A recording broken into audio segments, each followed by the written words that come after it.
Hello everyone, welcome back to another video.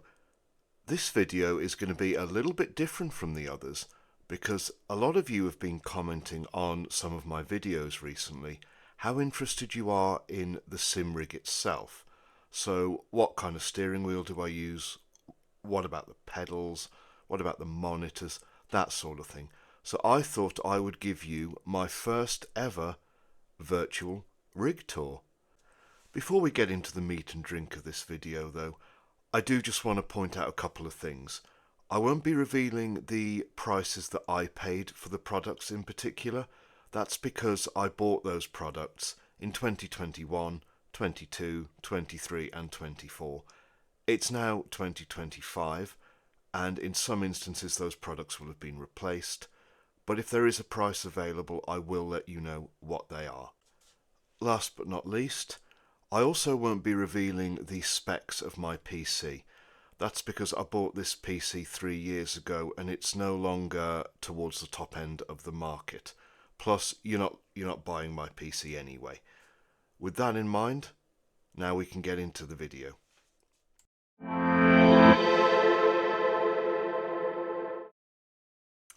Now, first item on the list, unsurprisingly, is going to be the wheelbase and the wheel that it's attached to. Now, as you can see, I have the 8 Newton meter Fanatec CSL DD with the boost kit, and I have the Fanatec Formula V2X wheel, which is, in my opinion, a beautiful wheel, photographs of which are, of course, on your screens now. This wheel does everything I could possibly ever want it to do. It's got loads of knobs and buttons for just about every eventuality, brake bias, anything like that, and it's pretty easy to talk to the pit crew as well. So this wheel, absolutely no complaints about it whatsoever. I would say it's probably, it was at the time at least, the best value, what I would call higher end wheel that was on the market at the time. I did buy this in 2021, to be completely clear with you, so it's not brand new, which is why one of the buttons is missing. But that's not to do with the build quality, that's to do with the use quality.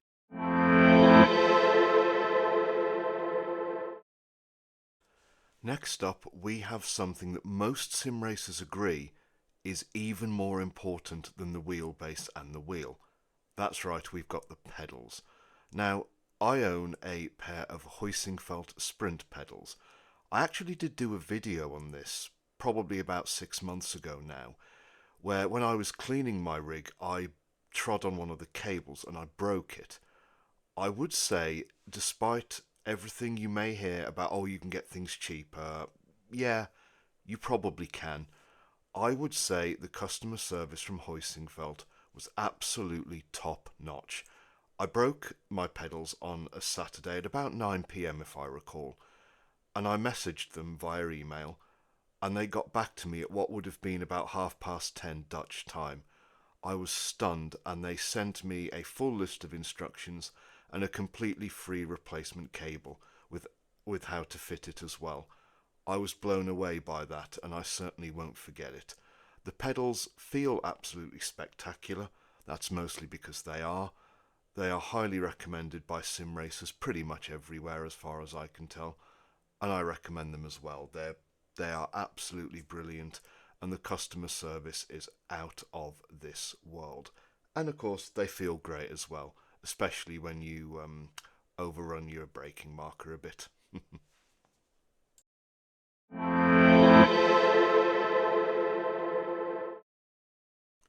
Now, this is my fourth monitor. You can see some of the specs on the screen. You could probably get away with a decent graphics card if you wanted to use these monitors as the main one for your triple setup. I haven't done that though because of the monitors that are coming up next. This monitor is used basically for things like race labs. It's used for Discord, Mumble, anything like that. Anything you need access to in the middle of a race, this monitor is an absolute godsend. And now you join us for the monitors that we use for racing. Now these are Koroi monitors as well, and I actually really do like them. You can see the price on the screen, about £150. I think that is roughly what I paid for them. That was 18 months ago, just to add a little bit of context there. Now, these monitors are really good for sim racing. There is a small bezel on them, however, so you might want to get a bezel-free kit. I don't use that because I find the bezel-free kit actually makes things a little bit worse for me, but I think that's just down to personal preference. For £150, I really can't complain about these monitors. Yes, you can probably get some better ones if you're willing to spend £350 per monitor, but pound for pound, these do what is, in my opinion, a really solid job.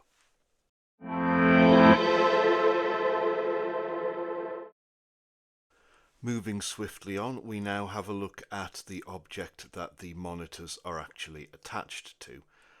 As you can see here, we have one triple monitor stand and one fourth monitor extension. You can buy them separately or you can buy them as a package. Credit to Race Anywhere, which is where I bought these from, it is in fact the same price regardless of how you do it. So if you think you're okay with 3 monitors and then you think, oh actually I need a fourth one, you won't be penalised financially for it, which is great news. Now, I love these because they are super strong and they can hold up pretty much anything. When you come to have a look at the website, you might notice that it says light and heavy on there. Light is, according to the website, up to 32.5-inch monitors. Heavy, well, anything bigger than 32.5 inches. But if you can afford 3 32.5-inch plus monitors, well, good for you. However, the light version is enough for me, and I imagine it's enough for most of you as well. Now, the RS6 Seat I'm sat on, I should stress, I didn't do it in 2021, 2, 3 or 4. Actually, I bought this in 2019, so it really doesn't owe me anything. This seat has been with me since I owned my first ever rig, and it's still going.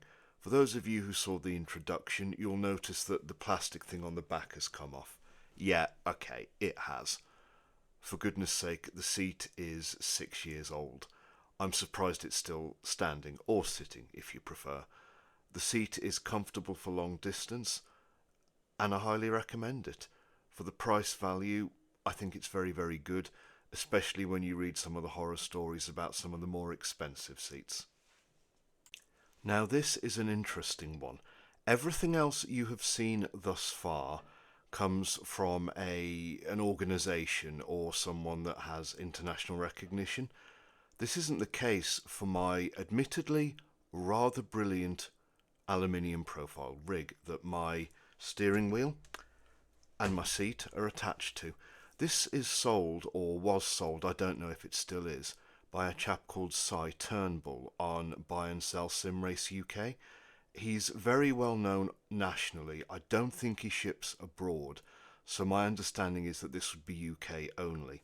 That's not my version of the rig that you can see in front of you. That's one of the ones he uses to advertise it. But it is an 80/20 aluminium profile rig, and it operates the same way that everything else that's 80/20 does, through T-nuts and bolts and angle brackets essentially. Once you get the hang of it, it is actually fairly easy to set up. Took me a while because I had no idea what T-nuts and bolts actually were, and neither did anybody else I knew. However, as I say, once you get the hang of it, it is fairly easy to set up, and I have to say, it is sturdy as heck.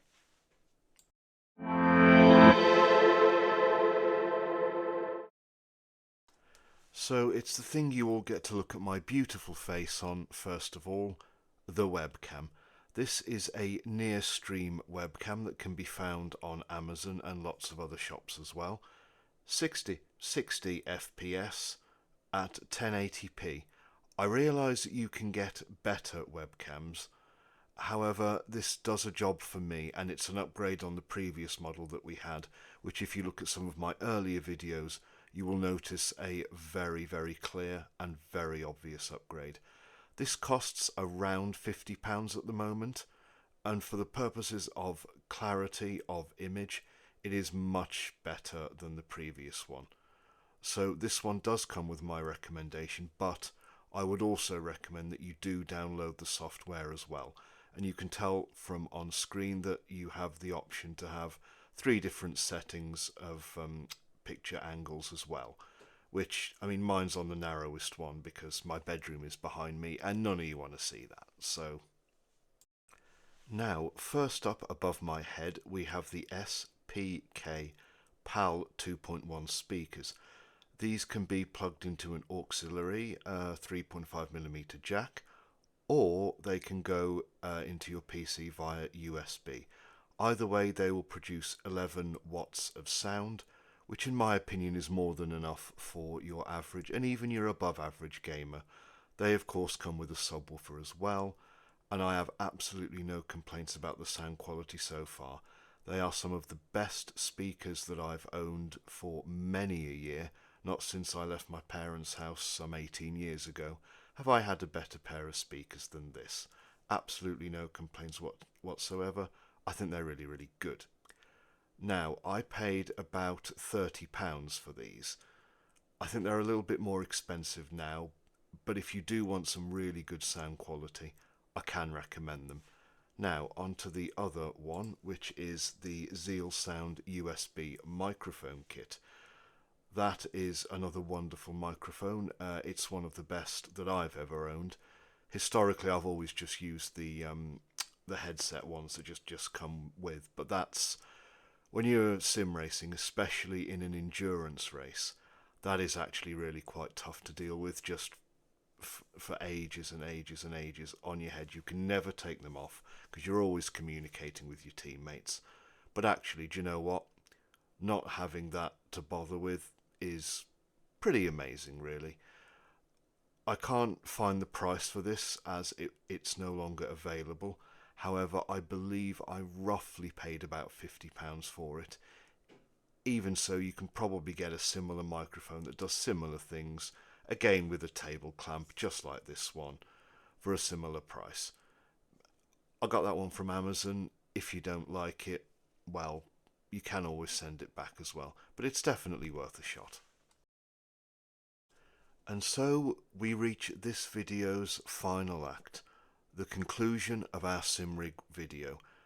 And of course, what else could it be other than shoes and gloves? Because if you can't race in comfort, why race at all?